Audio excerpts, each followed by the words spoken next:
Hello again, everybody. This is Spider Fighter. So I have a request from Nicky Dude on the Grimrock forums who says, I'm trying to get a puzzle where the player drops an object onto a teleport. After a few seconds it teleports to another teleport. Then after a few more seconds another teleport. After a few more seconds it teleports to a pressure plate, which then opens a door. So we've got what here? 1, 2, 3, 4 teleports. Okay. So that's actually a lot easier to do than it probably sounds. So we're going to start with a good, decent sized room so we can, well, that works. So we can watch what's happening here. And we'll fill it with our usual torches and whatever. There, that should be good enough. So we want to be able to see what we're doing here. Add torches to those. Okay, so what this is basically is a series of, they're all going to be pretty much identical. You're going to have a pressure plate, it will do a hidden pressure plate, and then you're going to have a teleporter on top of that pressure plate that's deactivated. You're going to attach that to two timers, one to start the teleporter and one to turn off the teleporter. And what will happen is it'll bounce that around the room. You're going to set everything up that way. So I know it sounds a little strange right now, but this is how it's going to be. So we'll start. He said that he wants the first person, the player, to drop something on a plate. So we want to be able to see that first plate, I'm assuming. So you're going to want a teleporter, and you're going to want two timers. Okay. Now I'm going to set this up. I'm going to put another hidden plate right there. So that'll be our destination. Okay, so the first thing we want to do is take your pressure plate.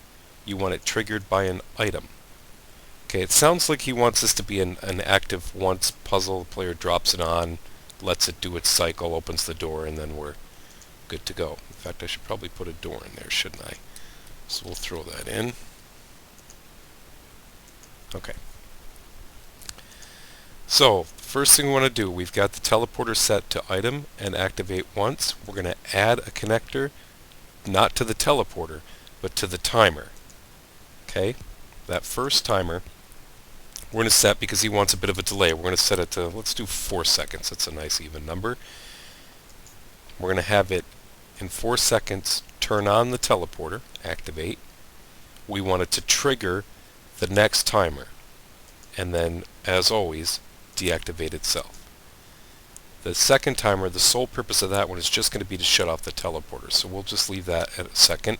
If that's a little too long, then he can certainly adjust that to smaller. And if you don't want the flashing on the teleporter, I'll show you how to do that too. So, whoops, I did too many there. Add connector, and this one's going to be to shut off the teleporter. So we're going to deactivate it, and then turn itself off as well. Now the only thing we have to do here is set up the teleporter. So the initial state is going to be deactivated because when the player drops the item, you want it to turn on the teleporter. So we're going to have the teleporter triggered by an item. You can have it change facing if you want to, and you can have it emit the light or flash the screen if you want to.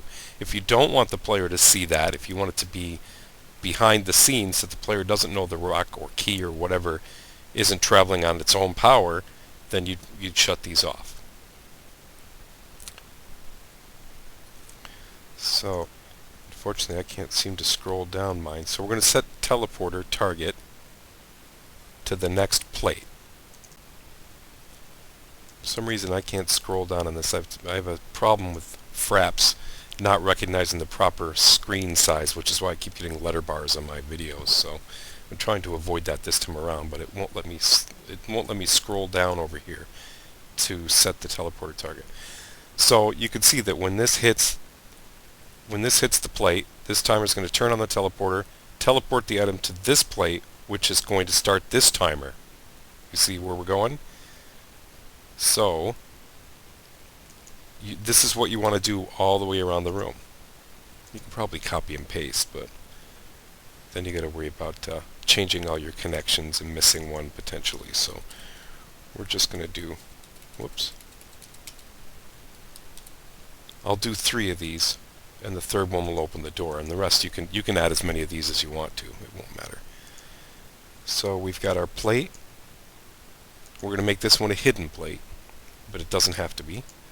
Item, activate once. We're going to set it for the first timer to activate.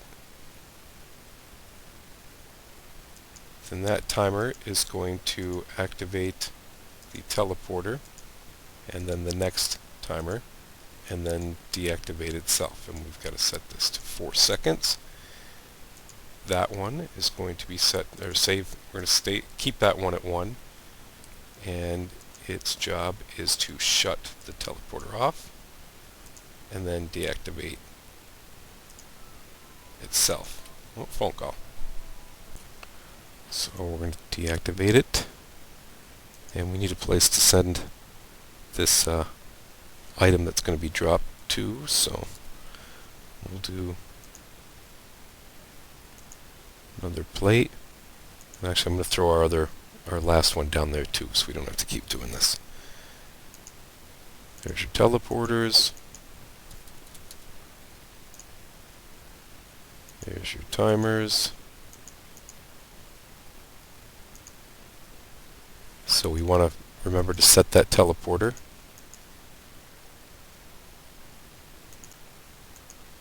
Target to the next plate. And then we do the same thing here. Item, activate once. Start the timer. This timer is going to turn on the teleporter. I can't remember if I made these teleporters all deactivated at the start. I think I have to check that, so I don't think I did. So that's turning it on, turning on the next timer, deactivating itself, just like before. Deactivate, and then deactivate itself. Then this teleporter, see, I got to deactivate that. Make sure it starts off deactivated.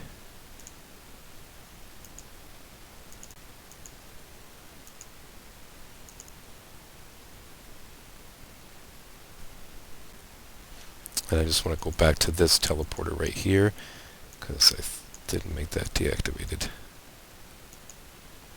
Okay, so I think that's good right there. The next plate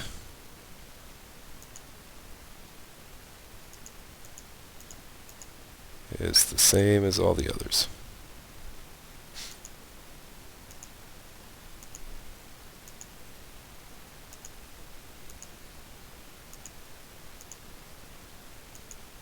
Activate the teleporter, activate the timer, the next timer, and then deactivate itself.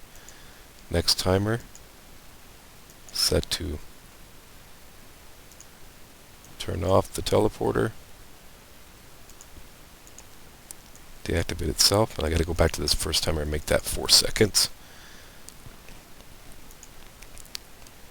And then we need one more plate, don't we? And that's the one that's going to open up the door. So we'll just throw that. You know what? Let's make this look. We'll make it look like a puzzle. So we'll make a real plate. You know, one that the player can see. And we can't. I was going to do it in grading. Grading we have to do wide enough around so that the player can't just drop something in there, because if you're standing right next to it, then of course you can drop something right on the plate, and I forget that from time to time, so we'll make like this little cross shape. That'll prevent the player from just throwing something in there. Okay, this plate is going to be set for item only, activate once, add your connector, there. Now let's see what this looks like. Okay, so I have a teleporter I forgot to shut off at the start, so let's do that now. Yep, there it is. There. Okay, so everything looks good. There's one plate there. There's our plate there. So the last thing I have to do is go back and set this teleporter target. Didn't do that yet. So we're going to set that for here. There. And now, let's see how it works. All I have is this torch, so we're going to follow it around the room as it makes its trip.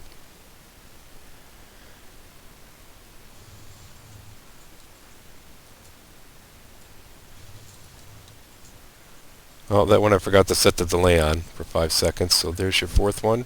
Landed in the middle, and there it opens your door.